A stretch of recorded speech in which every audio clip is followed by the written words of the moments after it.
Good morning, students. On 26th, you are going to appear for your English language paper. Now, we have to understand what the paper is going to be. We have already appeared many preliminary examinations in your classes, in your school. We already know the pattern of the paper.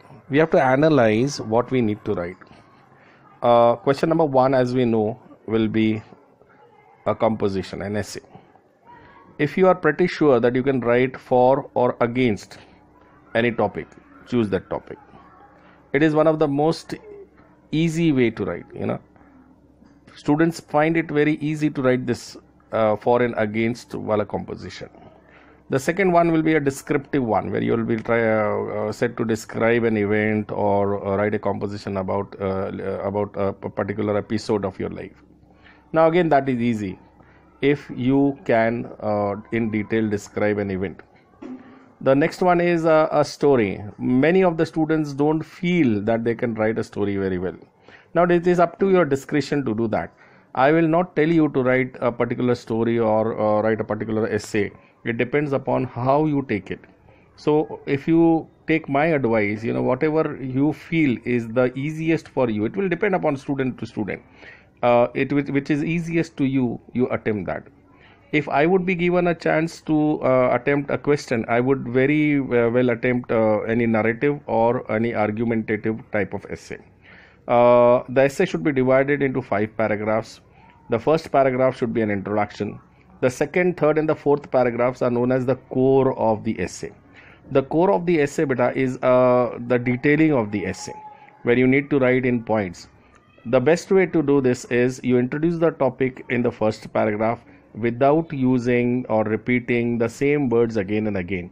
Now most of the students, what they do, when they write an essay, they will repeat the same words which are given in the topic in the topic question. So if you repeat it, it will make your essay look very dull. I would advise you to use synonyms of the same word. Don't try to use some words which you are not clear about. Don't use too scholarly words from MOV. Sometimes it will be difficult for you to use those words which are too scholarly for you to adapt to. So I will advise you to use words which are easily understandable and which you 100% know these are good words and you can use them. Don't try to copy from some text in the textbook. Don't try to copy an idea as it is from the textbook. It will in fact make the essay look very dull. And the next question is the letter writing. Most of the students, they prefer writing formal letters because it is easier to write and you get more marks in formal letters. I also would advise you to do the same. But given some students are very good writers who can attempt informal letter very well. The only unfortunate thing with the informal letter is that it does sometimes becomes too lengthy. So the length of the letter is very important here. The placement of the letter is very important. You get marks for drafting. So you draft the letter very well, the salutation, the ending, how to end, what points to put in. These are all important things when you write a letter. A letter should not look dull. It should not be abrupt. When you write a particular any letter, it happens so that you write a letter keeping in mind that the topic has to be given. Don't abruptly begin the topic. It is difficult for a student to write about something which he does not know. So if there is a formal letter which you don't know about, I would advise you to go for the informal one and write it according. Take it easy. Write it. You can do it. It's easy.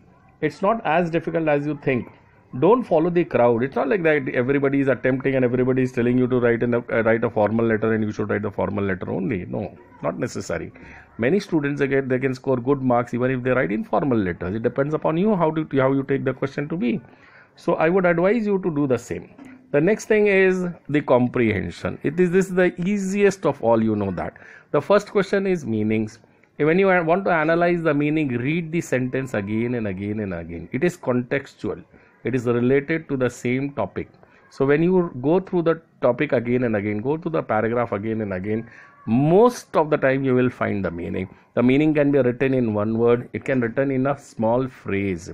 Do not write a complete sentence describing the meaning. It's written in the question. You have to explain in a small phrase. So a group of letters describing the word is okay. You get marks for that. Be small, sweet and direct. In the questions which come, which follow the next, there will be a couple of questions, 2 marks each, where you need to write about. Be very direct. These questions are related to the paragraph. Unless and until they tell you write your opinion, only then you put your opinion. Read the question very well. Most of the time what happens is you don't read the question very well, you jump to conclusions. So read the question very well. I will advise you to go the other way around. First read the questions, then read the passage. Most of the time you read the passage, then read the question. No, don't do that. In exams, read the questions, then do the passage. Then coming to the next part is drawing the grid. Make a grid 5 by 12. 2 grids you have to make. One is the rough grid, second is the fair grid. Rough grid you can write with pencil, you will have to cut it off. A number of mistakes in the rough grid is allowed. But in the fair grid, when you put 60 words means 60 words. You cannot override, you cannot cancel. If you do that, marks will be deducted. Giving a suitable title.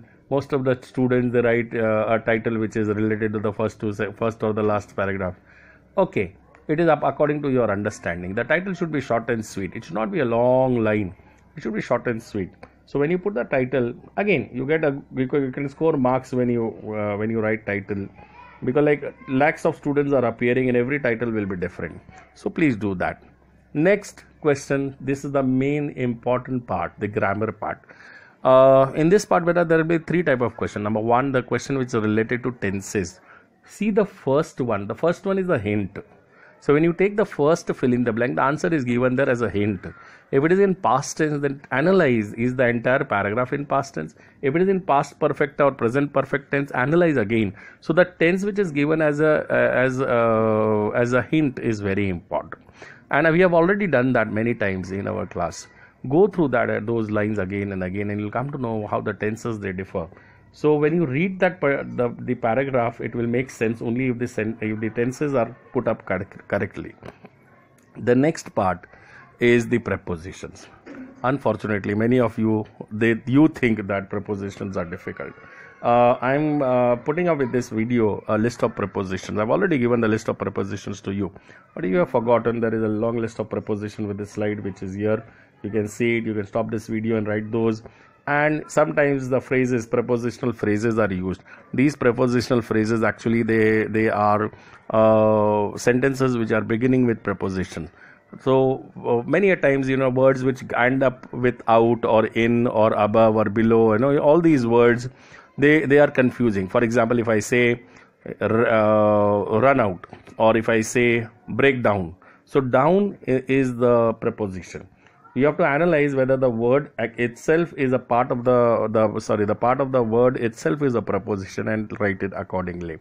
The next part is, it's the easier one. 8 questions are given, and these 8 are, you have to turn it into according to the direction given in the bracket.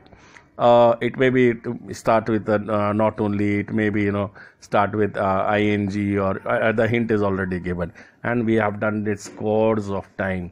It's one of the easiest ones to do. Sometimes the confusion is caused because the question is not directly giving you the hint to change the degree. They are telling you to use better, they're telling to use no other. It is actually the same thing. Sometimes they'll tell you to remove to, you have to add so that. Sometimes they'll not tell you to remove to, they'll tell you use so in that sentence. Now you have to analyze. So means so, if it is TOO2, you have to use so and that. So all that you need to analyze, beta. It is easy. Calm down, take your senses. Come on, it's just common sense which is involved in grammar.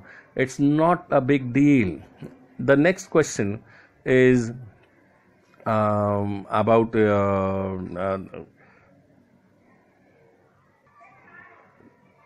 joining the sentences without using and, but, and so. Now, when you see and, but, and so, we are having other conjunctions which we can use. There are scores of them. When you make a sentence from a compound sentence into a complex sentence, we use different type of conjunctions. For example, instead of but, we can use though or although. You can use despite, you can use in spite of. We can use other conjunctions like when, where, who, why. We can use all those conjunctions. We just cannot use and, but, and so. Many teachers tell you not to use because and since. Okay, no problem. Instead of that, you can use other conjunctions like therefore, for, instead of since, as, If you cannot use so, you can use the other one, hence. Now all these conjunctions lead to the same answers. You need to analyze a group of conjunctions, and it will help you a lot. God bless you. May this question paper be the best, and may you get the best marks in your board examinations. This is Ismail Khan. Thank you very much.